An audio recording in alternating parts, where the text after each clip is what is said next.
बिस्मिल्लाहिर्रहमानिर्रहीम। Multiple table lookup करने और अलग अलग कॉलम से उनकी वैल्यू निकालनी है। 3 अलग अलग कॉलम से उनकी वैल्यू चेक करनी है। एग्जाम्पल देख लें पहले और फिर उसको किस तरह से कैलकुलेट किया जाएगा ये मैं आज की इस क्लास के अंदर बताऊंगा। तो चलिए शुरू करते हैं आज की इस क्लास को। माइक्रोसॉफ्ट एक्सेल को ओपन करेंगे। यहाँ एक टेबल हमारा यूनिट रेंज है और कैटेगरी दी हुई है। उसके बाद उसकी टाइमिंग के हिसाब से उसके चार्जेस दिए हुए। अब उसके बाद नेक्स्ट हमारे पास यूनिट रेंज टेबल 2, उसमें कैटेगरी और नॉर्मल टाइम के चार्जेस हैं। उसके बाद एक कमर्शियल का दिया हुआ है कि इतने यूनिट रेंज है। ये मैं इस डाटा के ऊपर आपको एग्जांपल समझा रहा हूँ। आपका कोई भी डाटा हो सकता है, उसके ऊपर आप यूज़ कर सकते हैं। जहाँ पे अलग अलग मुख्तलिफ टेबल्स दिए हुए होंगे उस हिसाब से आपको लुकअप करना है। तो जो फार्मूले मैं इसके अंदर बताऊँगा वही आप अपने उस डाटा के ऊपर भी अप्लाई कर सकते हैं। तो यूनिट रेंज थर्ड टेबल जो है हमारा, उसमें कैटेगरीज के साथ कमर्शियल रेट दिए हुए और उसके बाद 4 टेबल है यूनिट रेंज, कैटेगरी और कमर्शियल नॉर्मल टाइम के जो है वो ये चार्जेस दिए हुए। तो यहाँ पे मैं हेडिंग्स दे देता हूँ और इसके अंदर 2 तरीक़ों से मैं समझाऊंगा। एक थोड़ा इजी होगा और एक थोड़ा सा मुश्किल। तो जो बेहतर आपको लगे, समझ में आ जाए, वो फार्मूलों से आप उसको कैलकुलेट कर सकते हैं। इधर मैं इसको फार्मूले में कैलकुलेट नहीं करना, ये सिर्फ आपको समझाने के लिए मैं यहाँ लिख रहा हूँ। टेबल 1, टेबल 2 और इसी तरह यहाँ 4 टेबल है, 5, 6 जितने आपके टेबल्स हैं या शीट्स आपकी बनी हुई है अलग अलग, उससे आप इसको फार्मूले को लगा के कैलकुलेशन कर सकते हैं। यानी सिर्फ टेबल ही नहीं, अगर आपकी सेपरेट शीट पे भी इस तरह का कोई रिकॉर्ड होता है कि अलग अलग डिफरेंट चार्जेस शीट बनी हुई है आपकी, उस शीट से आपको यहाँ पे जो भी उसके यूनिट्स और जो टाइप्स आप बताएंगे, ये वाली टाइप्स होंगी। मेन हेडिंग्स का जो थर्ड कॉलम आ रहा है ये टाइप्स हैं। अगर पीक लिखते हैं तो यहाँ पर जो पीक टेबल है उससे ये वैल्यू उठा के बताए। अगर हम यहाँ पर टाइप में नॉर्मल लिखते हैं तो यहाँ से जो नॉर्मल टेबल है उससे उसकी वैल्यू उठा के बताए। अगर हम कमर्शियल लिखते हैं तो कमर्शियल से उठाए और अगर कमर्शियल नॉर्मल लिखते हैं तो उससे उसके चार्जेस उस टेबल से उठा के यहाँ पर प्रिंट करें हमें। तो ये है आज की इस क्लास के अंदर जो असल हमें समझना है। तो जो हेडिंग्स है उसको टारगेट करते हुए उस टेबल के अंदर जाके लुकअप करना है डेटा। तो ये किस तरह से होगा, जैसे मैं यहाँ पर 100, यहाँ मैं लिख देता हूँ 90 यूनिट्स के साथ फिर मैंने लिखा 230 यूनिट्स और एक मैंने और एग्जाम्पल लिख दी यहाँ पर 350। अब टाइप अभी डिफाइन नहीं करी, टाइप कोई भी हो सकती है, एक ही टेबल में से उठाना हो सकता है या फिर दूसरे किसी कमर्शियल वगैरह के टाइप में से उठा सकते हैं। यहाँ हमें वो प्रिंट चार्जेस बताएं, यानी जो पर यूनिट चार्जेस लिखे हुए। अब जहाँ तक आप चेक करेंगे टाइप, उधर ड्रॉप डाउन लिस्ट बना लेते हैं ताकि लिखना नहीं पड़े। ड्रॉप डाउन लिस्ट से हम सेलेक्ट कर लें नाम। तो जिन सेल में आपको ड्रॉप डाउन बनानी है पहले वो सेल सेलेक्ट करेंगे। डाटा मेन्यू में जाएंगे, यहाँ पर डेटा वैलिडेशन में आएंगे। यहाँ पर एनी वैल्यू दिया हुआ है, एनी वैल्यू में जाएंगे लिस्ट और लिस्ट ऑप्शन में यहाँ पर जो आपको हेडिंग से टारगेट करना है टाइप के अंदर, यानी जो आपका डाटा होगा जिसके आपने थर्ड हेडिंग्स टाइप करी हुई होगी वो आप इधर लिखेंगे। सेकंड नॉर्मल है, third commercial, 4x commercial normal time. ठीक है जी, इससे ये फ़ायदा हो जाएगा कि हमें दोबारा से उसको सिलेक्ट नहीं करना या लिखना नहीं है। बस हम यहाँ से जाएंगे, ड्रॉप डाउन से सिलेक्ट करेंगे कौन से रेंज है, किस टाइप की है, तो यहाँ से आप उसको सिलेक्ट करें, उसके चार्जेस उस टेबल से उठाइए। तो सबसे पहले अगर हम बात करें यहाँ पे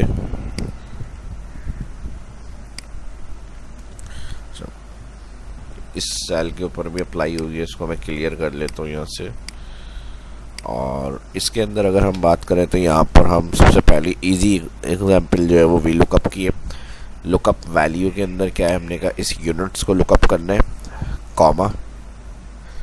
उसके बाद अब प्रॉब्लम क्या है कि यहाँ पे इस सेल के साथ उस टेबल के अंदर से जाके वैल्यू उठानी है। तो ये सिर्फ वी लुकअप से नहीं हो सकता, तो इसके साथ हम लगाएंगे स्विच फंक्शन होता है और एक्सप्रेशन में हम सेलेक्ट करेंगे फर्स्ट टाइप जो सेल आ रहा है इस पर क्लिक, कॉमा, उसके बाद उसकी वैल्यू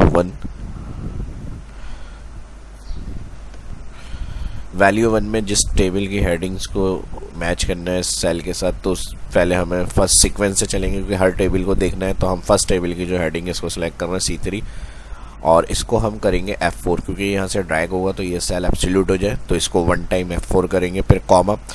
रिजल्ट में क्या देखना है हमें, तो यहाँ रिजल्ट के अंदर ऑल टेबल, पहले उसकी हेडिंग जो यहाँ से टारगेट सेल को देखते हुए हेडिंग से उस टेबल का डेटा निकालना है। तो ये तीनों काम हमारे स्विच फंक्शन में हो गए। इस सेल के साथ हमने वैल्यू ये रखी और उस वैल्यू के साथ उस टेबल का डेटा को निकालना है, तो वो सिलेक्ट हो गया। इसको भी वन टाइम F4 करेंगे और ये सब जब कंप्लीट होगा सेक्शन इसी तरह से कंटिन्यू करना है आगे। फिर इसको सिलेक्ट करना है, फिर इसको सिलेक्ट करना है। तो उसके बाद जब ये कंप्लीट हो जाएगा तो फिर हम स्विच का ब्रैकेट क्लोज करेंगे और उसको फिर रिटर्न बताएंगे कॉलम 3। तो इजी हमारे पास जो कॉलम इंडेक्स VLOOKUP को मिलेगा उस हिसाब से उस टेबल के चार्जेस हमें लिखे हुए प्रिंट करके दिखाएगा। ये काम इतना करने के बाद कॉमा और नेक्स्ट अब हम सिलेक्ट करेंगे सेकंड टेबल की हेडिंग्स, इसको F4 कर देंगे, कॉमा, उसके बाद ऑल डेटा, इसको भी वन टाइम F4 फिर कॉमा। थर्ड टेबल की हेडिंग F4 कॉमा फिर ऑल, थर्ड टेबल सिलेक्ट फिर कॉमा और यहाँ पर लास्ट जो होगी उसको डायरेक्ट वैल्यू हम सिलेक्ट करेंगे और उसको भी F4 कर देंगे। और यहाँ से ये वाली सेल एड्रेस रेंज को भी F4 कर दिया।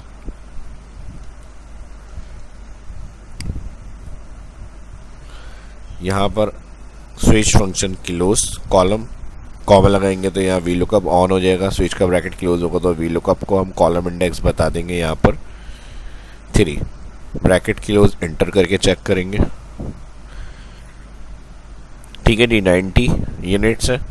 नॉर्मल यानी ये है हमारा टेबल सेकंड और इसके अंदर उसके जो चार्जेस हैं 100 के अंदर 75 से 50, 150 के दरमियान में आएंगे 90 यूनिट्स, तो इसका चार्जेस 12.5। अब इसी की कैटेगरी अगर मैं पीक टाइम करता हूँ तो यहाँ पर हमारे पास 10.5 लिख के आने चाहिए।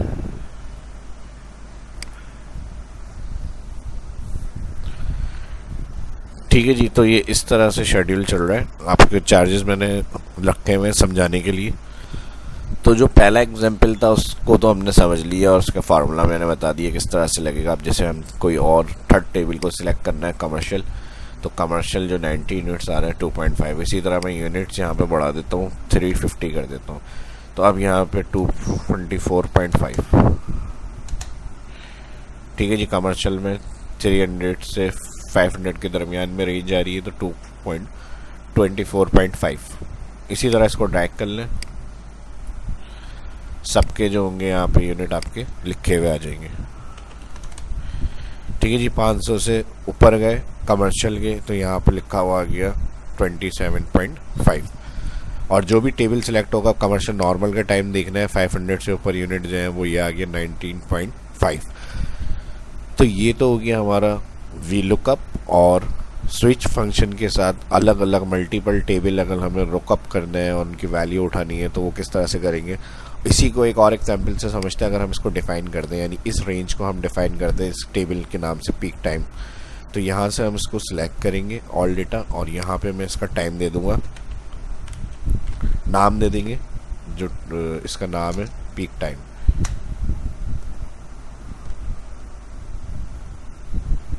अच्छा, स्पेस नहीं देंगे इसके अंदर, तो यहाँ पे मैं पी टाइम कर देता हूँ, मिला के लिख देंगे। ठीक है जी, एंटर। अब ये रेंज इंटर ज़रूर करना है। ठीक है, पी टाइम के हिसाब से डिफाइन हो गई, इसको हम नॉर्मल के नाम से ही डिफाइन कर देंगे, एंटर। और थर्ड वाला जो है उसको सिलेक्ट करेंगे और ये आ जाएगा कमर्शियल।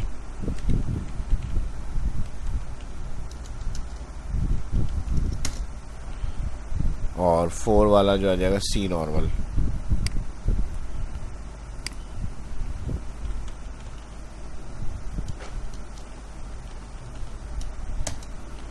ये काम करने के बाद अब इसी को अगर हम अदर फॉर्मूले से करें,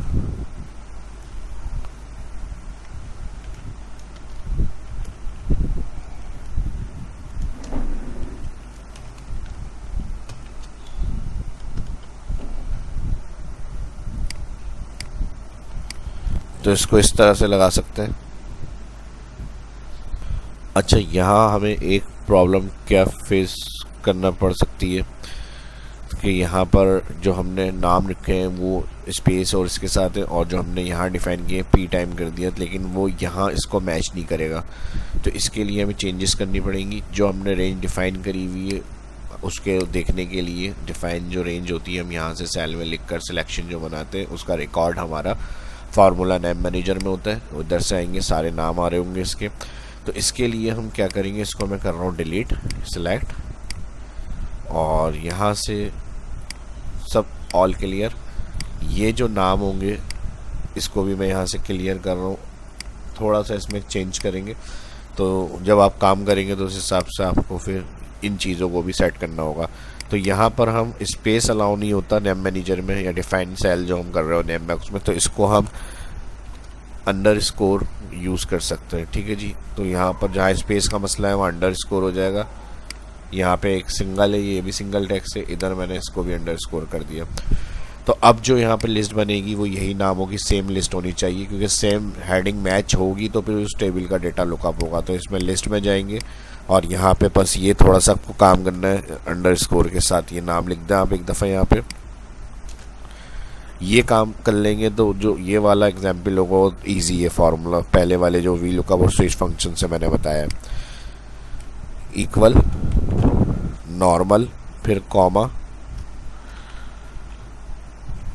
कमर्शियल, फिर कॉमा, कमर्शियल नॉर्मल,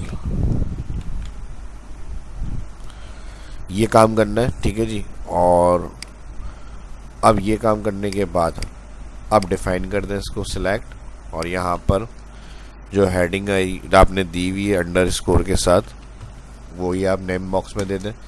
अब ये पीक टाइम के हिसाब से डिफाइन हो गया, इसको सिलेक्ट करेंगे। इसकी सिंगल ही टैक्स है, कोई स्पेस नहीं है, तो इसको नॉर्मल रख दिया हमने नाम, इंटर। फिर थर्ड टेबल सिलेक्ट, इसको रख देंगे कमर्शियल, और फिर फोर टेबल सिलेक्ट और इसको कर देंगे सी नॉर्मल, अंडरस्कोर इसमें यूज़ होगा। ये सारे ऑप्शंस आपको देखने हैं जो डिफाइन हमने लिस्ट करी है, तो कंट्रोल F3 कर सकते हैं कीबोर्ड शॉर्टकट नेम मैनेजर की। इसमें सारे रिकॉर्ड जो आपने डिफाइन किए हुए हैं वो यहाँ ऐड हो जाते हैं। इसके बाद इसको डिलीट मारना है, यहाँ से डिलीट कर लें। एडिट करना है किसी भी रेंज को, या चेक करना है कि इस नाम से कौन सी रेंज डिफाइन है, तो यहाँ सेल एड्रेस उस नाम के साथ जो रेंज डिफाइन होगी लिखे हुए इसमें ऐड हो जाते हैं। तो ये फ़ायदा नेम मैनेजर का है। और इसको यूज़ करने का मकसद क्या है कि ईजी किस तरह से हो जाएगा काम हमारा, ये देखें। अब हमने यहाँ सेलेक्ट करा, बस हमें यहाँ पे फार्मूला लगाना है, equal V lookup, lookup value में यूनिट्स लुकअप करने, कॉमा, और इसके साथ हम दे देंगे इनडायरेक्ट, और इस सेल को इनडायरेक्ट में यूज़ करा हमने, ब्रैकेट क्लोज, कॉमा, कॉलम 3। बस ये फार्मूला था इसका। अब देखें छोटी छोटी सी प्रॉब्लम क्या फेस करना पड़ जाती है, मिस्टेक मैंने इसीलिए किए या की जाती हैं ताकि आप लोगों को समझ में आए, क्लियर हो। अब यहाँ हमने हल्का सा स्पेस दे दिया है, देख रहे हैं के के बाद एक स्पेस है, तो हमने यहाँ जो डिफाइन नेम करा हुआ है इधर कोई स्पेस नहीं है, तो यहाँ पे ये इस वजह से रेफरेंस का एरर आ रहा है। इसको सही करने के लिए लिस्ट जहाँ बनाई है ऑल सेलेक्ट करें, ऑल सेलेक्ट के बाद डेटा इधर जाएंगे और टाइम के बाद जहाँ क्लिक करेंगे अंडरस्कोर से पहले और स्पेस ख़त्म, ओके कर देंगे। ओके करने के बाद अब आएंगे यहाँ पे दोबारा से इसको सिलेक्ट करेंगे, आ गया, और ड्रैग कर देंगे। अब एक और मिस्टेक है, जो हम ड्रैग करेंगे तो यहाँ नॉर्मल का भी नहीं आएगा। ठीक है जी। इसका आगे कमर्शियल का बिल्कुल सही है, नॉर्मल का क्यों नहीं आ रहा है, इसको सिलेक्ट करें, ये नॉर्मल है। ठीक है जी, ये नॉर्मल हो गया। इसको अच्छा सी नॉर्मल है, तो इसको सिलेक्ट करेंगे कमर्शियल नॉर्मल, और यहाँ चेक करें नॉर्मल, वापस जाएंगे। यहाँ से मैंने बताया था एडिट कर लेते हैं, इसमें जितने भी डिफाइन सेल होंगे रेंज आपकी इसमें ऐड हो जाती हैं, और यहाँ से एडिट करें उसको। एडिट करने के बाद यहाँ पर आपका नॉर्मल, ओके ओके आ गया।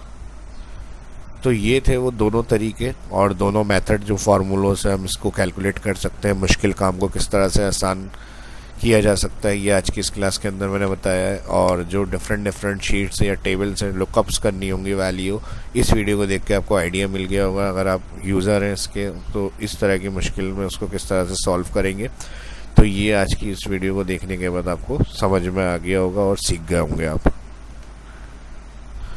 तो लाइक ना करने की क्या वजह है ये ज़रूर बता दिएगा, और अगर कोई वजह नहीं है तो फिर इस वीडियो को ज़्यादा से ज़्यादा लाइक करें, और जो फर्स्ट देख रहे हैं चैनल को सब्सक्राइब करना, आने वाली वीडियो के लिए बेल आइकन पर क्लिक करना ना भूलें। कोई सजेशन, कोई क्यूरी है तो इस वीडियो की डिस्क्रिप्शन के अंदर कमेंट लाजमी करें और इसकी प्रैक्टिस करें। सारे एडवांस एक्सेल्स के फार्मूले हैं जो नीड है, कहीं भी अगर आप जॉब कर रहे होंगे या कहीं जा रहे हैं या इंटरव्यू होगा आपका या कहीं आपको कोई टास्क दिया जाता है, तो उस सबको देखते रहे मेरे शाइब इस्लाम यूट्यूब चैनल पे। यहाँ से इंशाल्लाह आपको काफ़ी हेल्प मिलती रहेगी इसी तरह से। और जिनको नीड है उसके साथ भी ज़रूर इस वीडियो को लिंक शेयर करें ताकि उन तक भी नोटिफिकेशन जाए। ग्रुप्स में शेयर करें, सोशल मीडिया के ऊपर शेयर करें, जिससे आपकी हेल्प हो रही है तो दूसरों की भी हेल्प हो। तो इस वीडियो को लाजमी शेयर करना ना भूलें। अपना ख्याल रखें, दुआ में याद रखें। मिलते हैं नेक्स्ट वीडियो में। शाइब इस्लाम को इजाज़त दीजिए। अल्लाह हाफिज़।